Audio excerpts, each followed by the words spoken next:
Anjo no nome e angélica na cara. Isso é ser flor e anjo juntamente.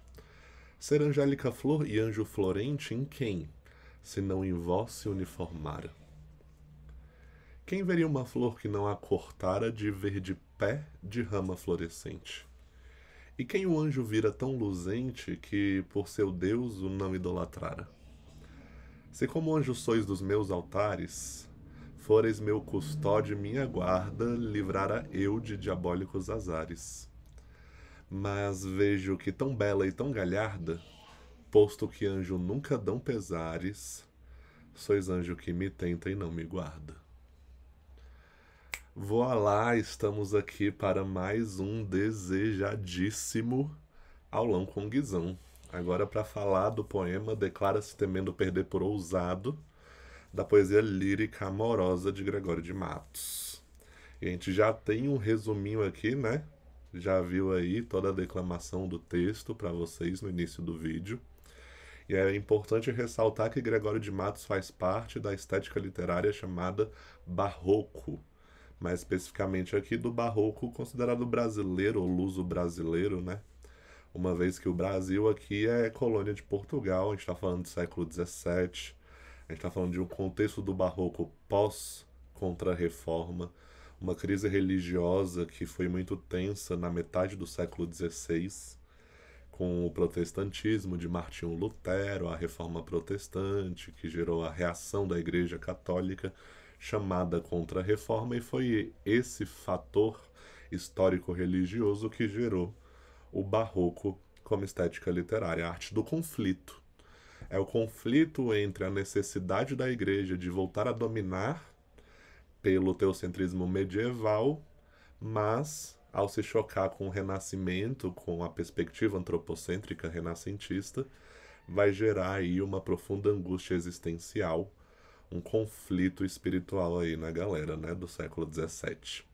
Então a gente está falando aqui de um poema muito representativo dessa época, porque se a gente olha para o conteúdo, onde a gente nota esse conflito, percebemos que na lírica amorosa do Gregório de Matos, esse conflito está associado ao sentimento do homem, do nosso caso aqui, o eu lírico, em relação ao seu amor pela mulher amada.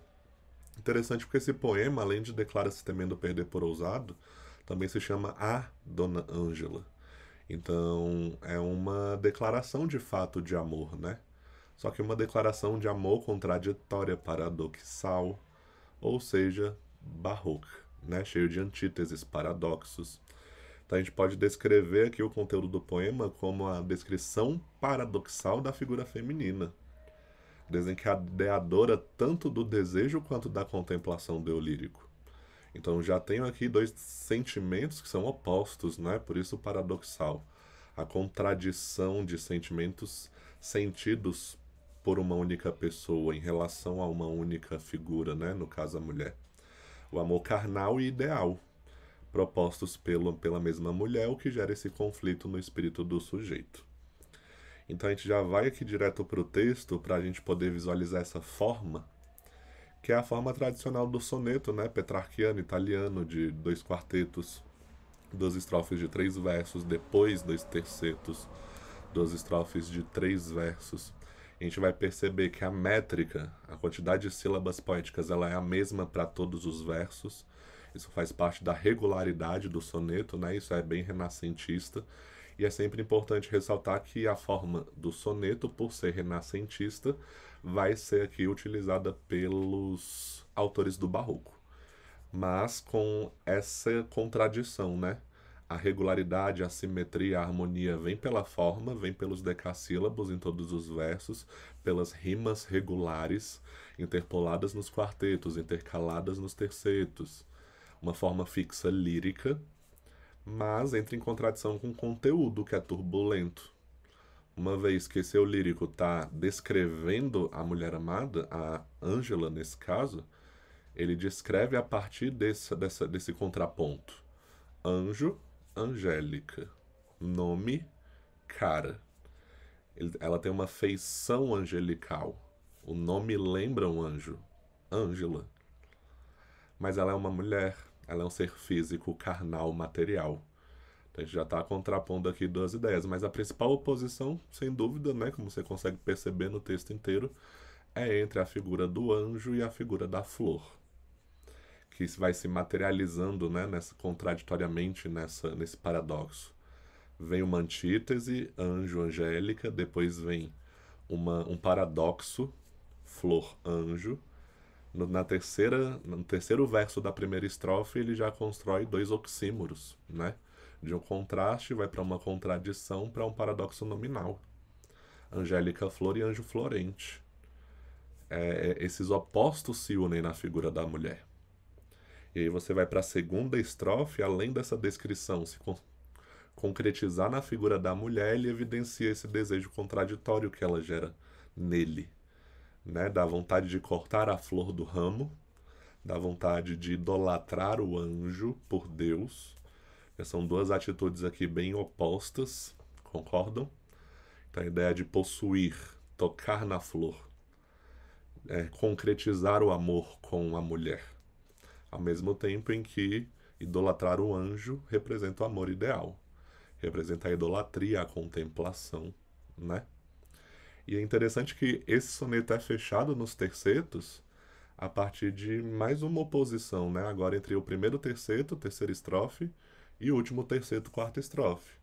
Porque se ele propõe uma condição racional de que se ela é um anjo na vida dele, ela é sua protetora, a sua guardiã, concorda? Livra do pecado.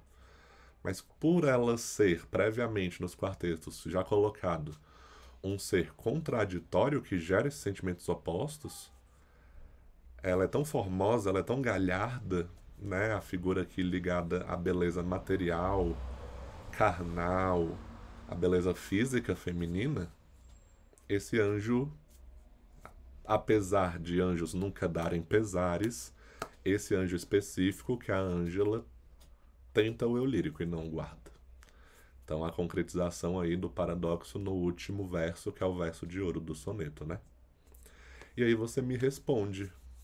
A lírica amorosa de Gregório de Matos apresenta relação íntima com a poesia sacra do autor, uma vez que o paradoxo, desencadeado pela descrição da mulher, como visto em Declara-se temendo perder por ousado, parte de uma construção ideológica cristã acerca do amor.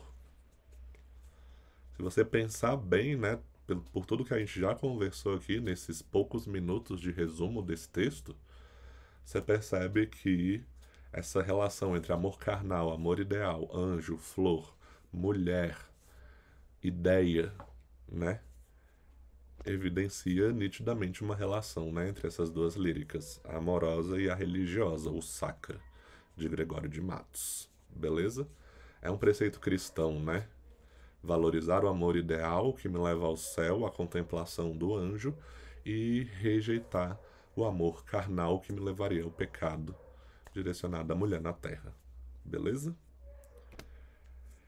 Em Ser Angélica Flor e Anjo Florente, condensa a contradição da mulher em uma figura de linguagem específica. A antítese, a hipérbole, o eufemismo, o oxímoro. Se voltar aí no vídeo, eu dei a resposta ao longo dessa análise, né? Então, se você está esperto, sabe que antítese é contraste. Apenas aproximação dos opostos, né? Dia, noite. Chuva, sol. Eles não se fundem numa contradição, senão seria paradoxo. Hipérbole seria a ideia exagerada, né? O eufemismo, a suavização de uma ideia forte. Então a gente tem aqui o paradoxo nominal, Angélica Flor, Anjo Florente, chamado de oxímoro. Combinado?